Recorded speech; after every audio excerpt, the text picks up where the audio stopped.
spiritual truths. Ang taong mapurol ay yung mga taong hindi in tune with God. Hindi talaga ganun karubdob ang paghahangad niya, na handa siyang, paano natin isasacrifice ang ating buhay kung yung maliliit na bagay hindi natin kayang bitawan? Amen? Sabi nga, paano kung hihingin ang iyong kamay kung hindi ko maibigay yung aking kuko? Parang gano'n, ano? Paano kung hihingin ang iyong buong puso kung hindi mo maibigay ang iyong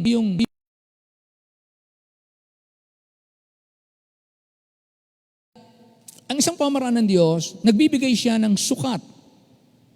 Sinusukat niya ang kasamaan ng tao bago niya pinapahintulot ang mga panahong masama. At ang panahong masama din na kanyang binibigay, ito rin na may sukat.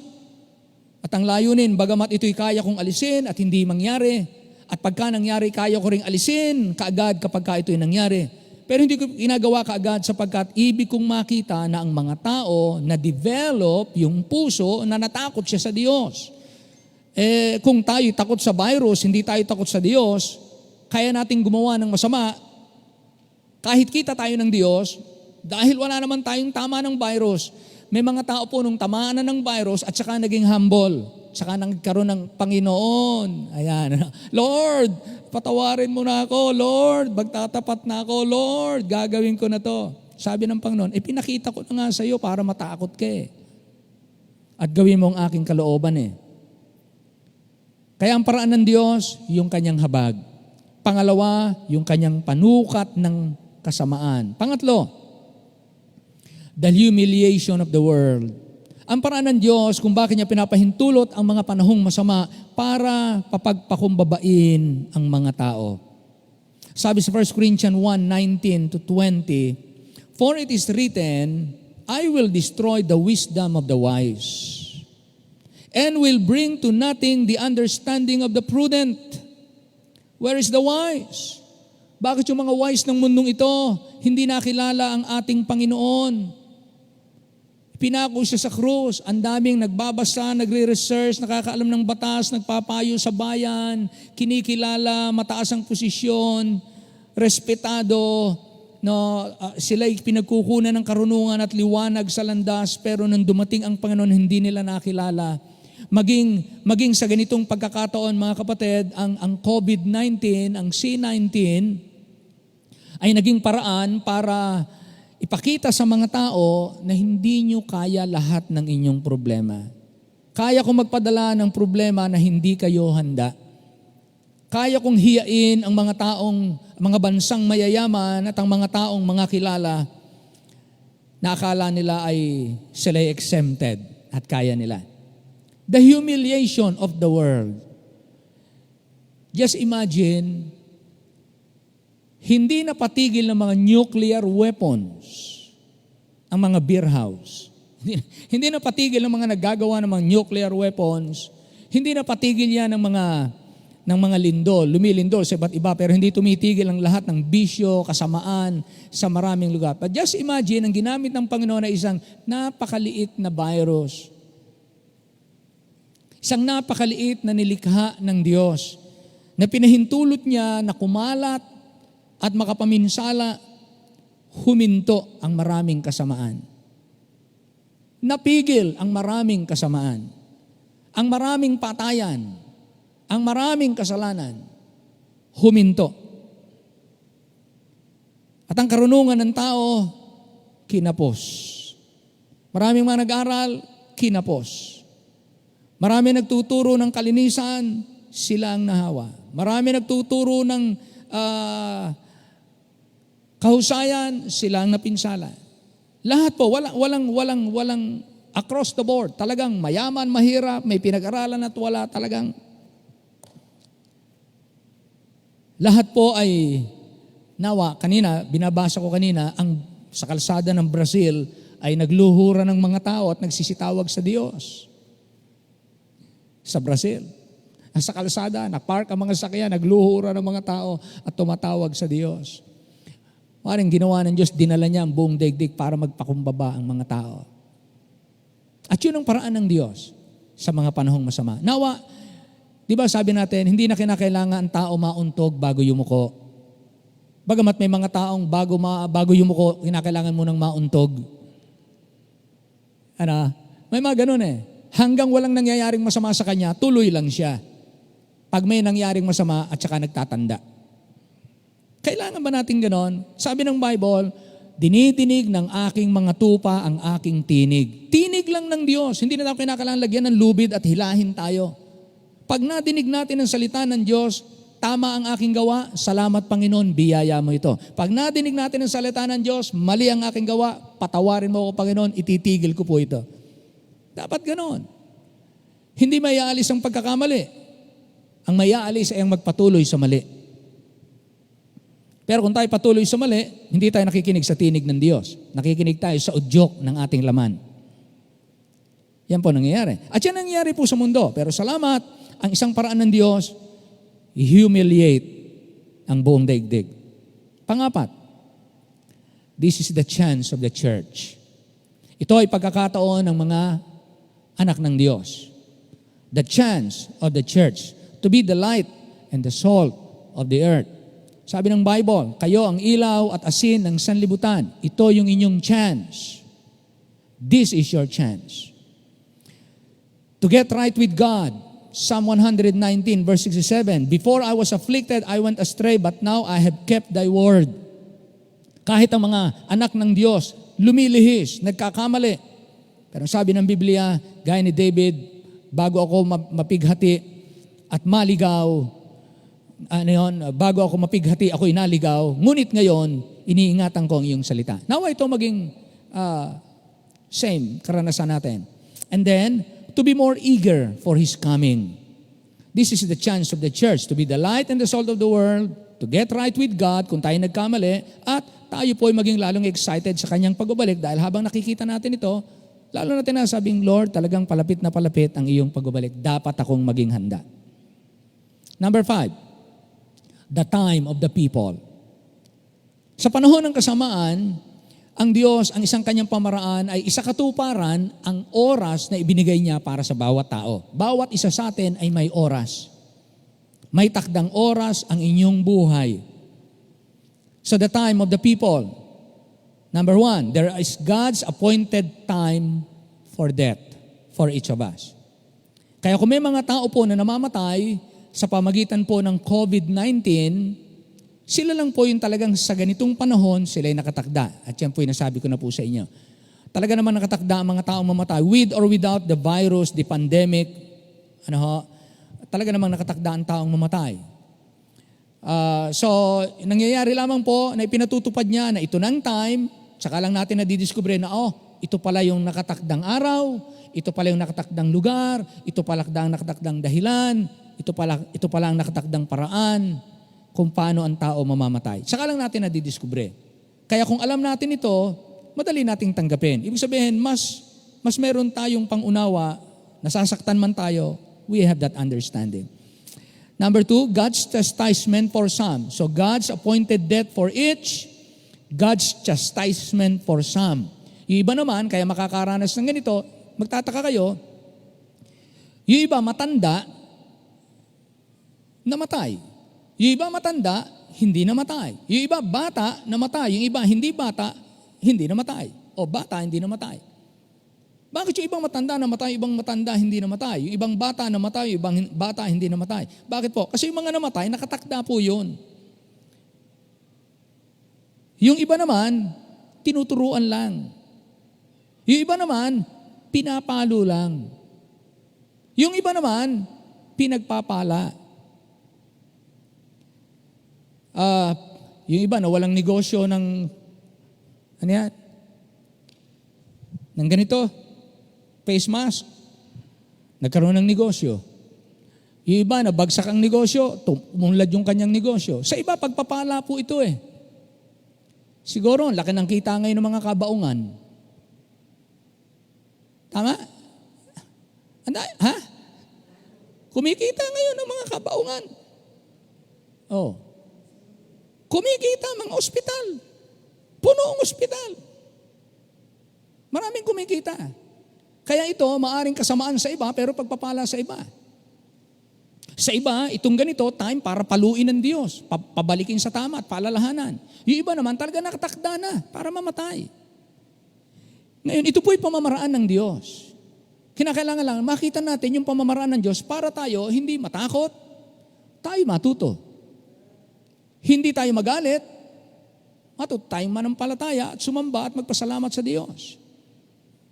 Kaya marami po ang nasalanta, diyan, tinan nyo dyan sa baba, may makabukas na tindahan. Ang laki ng kita niya mga yan ngayon. Kaya sila pinagpapala. Yung iba, walang trabaho. Pero ang kawalan ninyo ng trabaho, pag-unlad sa iba. Dahil sila lang ang bukas. Sila ang in demand. Kaya may paraan ng Diyos to change things and for us to learn. Then what does it take to keep us going in the right ways of God? Kung ang Diyos meron tamang pamamaraan sa ating buhay, ano ang gamit ng masasamang panahon? Number 1, it's a wake-up time. It's time to wake up. Gumising tayo. Kung Kristiyano natutulog, gumising. Walang pagkakaiba ang patay sa Kristiyanong tulog. Taong spiritually dead at Kristiyanong tulog spiritually. Ang spiritually na Kristiyanong tulog, walang production. Fruitless. Walang ginagawa. Fruitless. Bukod sa fruitless, pag sinabi natin fruitless, ang ginagawa lang yan, maaari pang kasiraan pa tayo. So wake up. Sa mga panahon ng kasamaan, para makapagpatuloy tayo sa daan ng Diyos, gumising tayo. Number 2, stand up. Manindigan po tayo. Sa panahong ito na marami po natatakot at marami ang umuurong, marami ang nangihina, you stand up. A time to take side with God. This is a wake-up call for some. At pagkakataon parang ang tao ay muling bumangon. Pangatlo, this is a time for check-up. Check-up. Ang sasakyan, chine-check up. Habang ginagamit ang buhay natin, i-check up natin. Saang bahagi tayo dapat mag-improve? Ano yung pwede nating magawa? Ano pa yung kakayanan? I-check up natin yung ating sarili. Ano ba yung mga features, let's say mga kakayanan na unused? Gamitin natin. Check natin. Magkaroon tayo ng tingnan natin. Ano yung mga diferensya? Ayusin natin. Attitude. Ano ba yung reality ko ngayon? Ako ba'y talagang tama pa ang lakad ko sa Diyos? Ako ba'y kinalulod ng Diyos? Magkaroon tayo ng reality check. Ano ba yung reality ng buhay ko? Ako ba'y Kristiyano pang nakalulugod sa Diyos? O ako'y Kristiyano lang na nasasabi? Check up. Check yourself up. Number 4, make up. It's a make up time. Hanap tayong pag-i-improve. Pagandahin natin. Di ba? Pagka tayo ay para din yung catch up, Hindi catch up, catch up. Nahuli ka sa exam. Wala kang exam, wala kang grade, wala kang input o wala kang output. Then, magme-make up ka. Make up exam. Bibigyan ka ng another project. Iaayos mo yung grade mo para hindi bagsak, para hindi pangit ang iyong testimony. You make up. Magkakaroon tayo ng attitude adjustment na tinatawag. Attitude adjustment. Siyempre, pagka gusto mo mag-improve, i-improve mo yung attitude mo. Pag ang attitude mo mananatiling masama at mali, mananatiling mali ang trabaho mo. Bakit? Wrong ang attitude eh. Pero pag right ang attitude, kahit sa ganitong masamang panahon, makikita niyo po, masaya ang Kristiyano. Productive. May nagagawa sa bahay. Hindi man tayo makapag-soul win sa labas. Meron kang paraan. Kung may cellphone kayo, you can win souls. Parang, mag-send kayo ng messages kung kanino. Sa messenger naman, iganyan mo lang. Halimbawa, pangalan, i-type mo lang ang pangalan. Juan. Ay, ang dami lalabas na Juan. Send mo. Yung witnessing mo. Gawa ka ng witnessing. Make up. Kung hindi ka nakapag-witness noon, ngayon makakapag-witness nga. Everywhere. Kasi mga tao may time para magtingin ng kanyang mga messages. Then, para manatili tayo sa daan ng Panginoon, cheer up. Cheer up. Aluin mo ang sarili mo. Encourage mo ang sarili mo sa Panginoon. Magpuri ka kahit nag-iisa ka, umawit ka. Pasayahin mo ang iba. Alalahanin mo mga pangako ng Panginoon. Alawin mo ang sarili mo. Wag yung entertain yung nakakabagot, nakakainip. Wala yun. Dapat natin ipagpasalamat na tayo merong time na nagre-rest tayo sa ating tahanan. Amen? Tama, i-enjoy niyo po yan. Cheer up. Huwag po tayong mapigati. Then, hurry up. Huwag na sa insayangin ng panahon. Sabi ng Bible, redeem the time for the days are evil. Pag sinabing cheer up, let us rejoice in the Lord. Lord, ako'y nagpapasalamat pa rin sapagkat sa ganitong pagkakataon, I can still have time na makipag-fellowship sa iyo, sa aking mga kaibigan, sa aking kamag-anakan, maybe. Kaya hindi dapat ma-fed up o madismaya. Hindi dapat tayo madismaya pagka tayo nasa bahay o kaya ma-depress o anong tawag niyan? Ma-stress. Dahil wala kang magawa, hindi ka makalabas, hindi ka makanegosyo, hindi ka makatrabaho, sanay ka magtrabaho. Walang daming tatrabahuin sa bahay.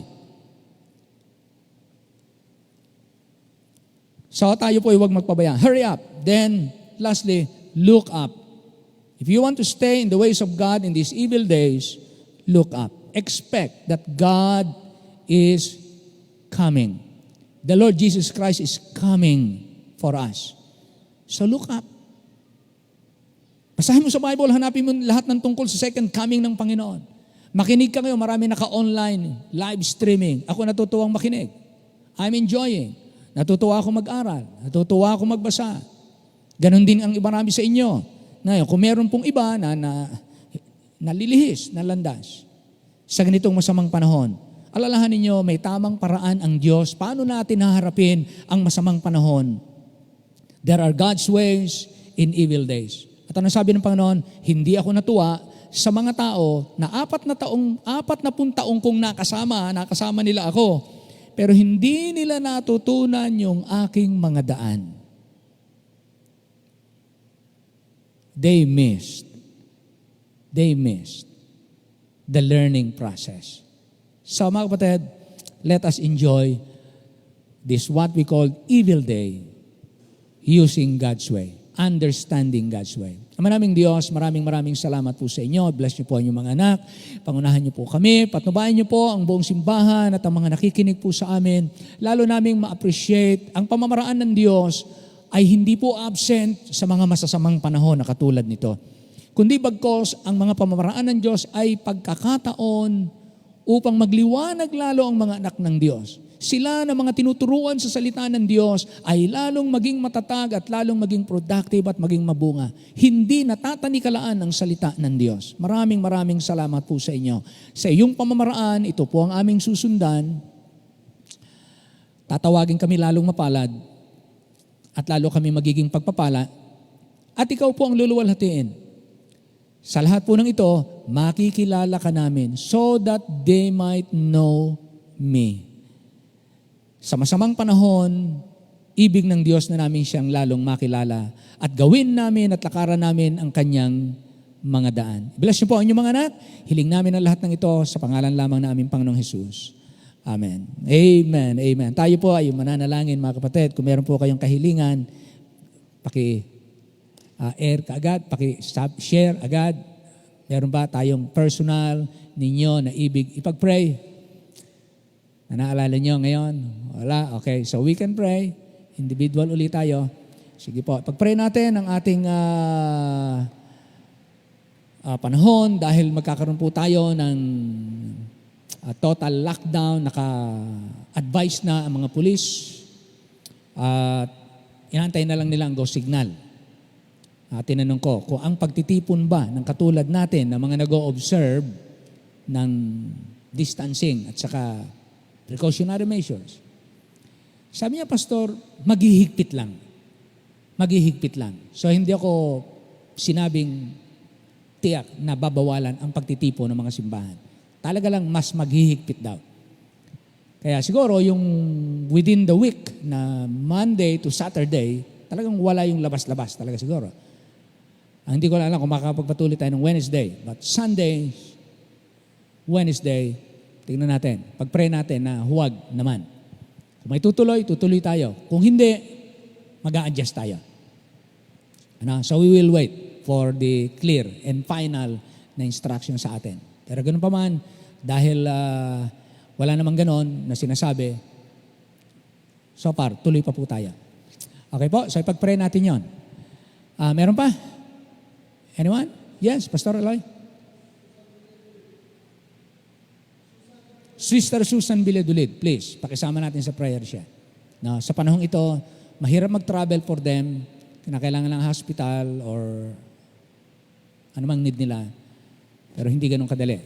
So pag-pray natin ang kanyang kalagayan. Meron pa po? Susan Biledulid. Continue to pray for Pastor Void Lyons. Pastor Boyd, ayun. Opo, yung sugar niya, shoot up. Sugar. Opo, tapos nagkaroon siya ng kailangan niya ng blood transfusion. Oh. 1,500, tatlong bag. Okay. Kailangan niya. Madami pong nag-donate ng dugo. Okay. Lahat ng nag-donate ay bagsak. Hindi, karamihan Hindi high high. blood. Karamihan high blood din. Oo. Dahil nga sa COVID, puro So, siguro kain. Sige, pag-pray natin. Pastor Boyd Lyon, a senior missionary and pastor, a very faithful servant of the Lord. Let's pray And for Pastor Luke Lipago po. Pastor Luke Lipago sa Thailand. Pastor Luke. Apo. Luke sa Thailand. Pastor Luke sa Thailand. Let's pray for him. Meron pa po. Yung ating mga missionaries, yes, Sister Donna. Patuloy po natin ipag-pray si Mami. Patuloy po natin ipag-pray si Mami.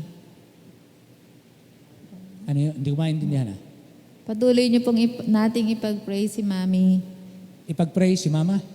Mami. Si Mami? Mami Okay, po. si Mami. Okay, si Mami. Let's pray for Mami. Mahirap yung may ganun eh. Hindi ko nasa nagiging pino. Meron pa po? Nana? Yes. Pray natin na ang kahabagan ng Panginoon ay magpatuloy sa akin at sa aking pamilya at sa ating lahat. Yes. Okay, pag-pray natin, Brother Francis, kahabagan ng Panginoon sa kanya, sa kanyang pamilya. Amen. Sama na natin ang isa't isa. Lahat tayo, ha? Pag-pray natin, talagang kailangan talaga natin habag ng Diyos. Talagang mabuti ang Panginoon. So let's pray for. Okay? So sige po, tayo po ay meron lang time na kaunti, kaya so we will pray na So load tayo dito. Pag-pray natin, kayo po ng mga nasa bahay ninyo, sumama po kayo, magsama-sama tayong manalangin at ipag-pray natin ang ating Pangulo, ang ating mga namiminuno, ang mga kapulisan natin, ang mga sandatahang lakas natin, ang mga doktor, manggagamot, patuloy na bubukas ng clinic, ng hospital. Talagang hindi po madali kasi pwede silang mahawa-hawa. No? They were in direct contact sa mga tao. So pag-pray natin lahat. Ha? Sige po, let's pray.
Ama naming Diyos, maraming salamat po.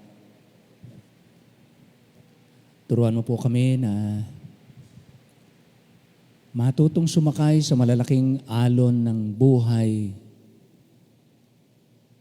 upang hindi kami matabunan ng malalaking alon ng pagsubok, kundi ang iyong pamamaraan ay aming matutunan sapagkat ikaw nagsabi, "They that wait upon the Lord shall renew their strength. They shall mount up with wings as eagles." Kaya Panginoon, maraming salamat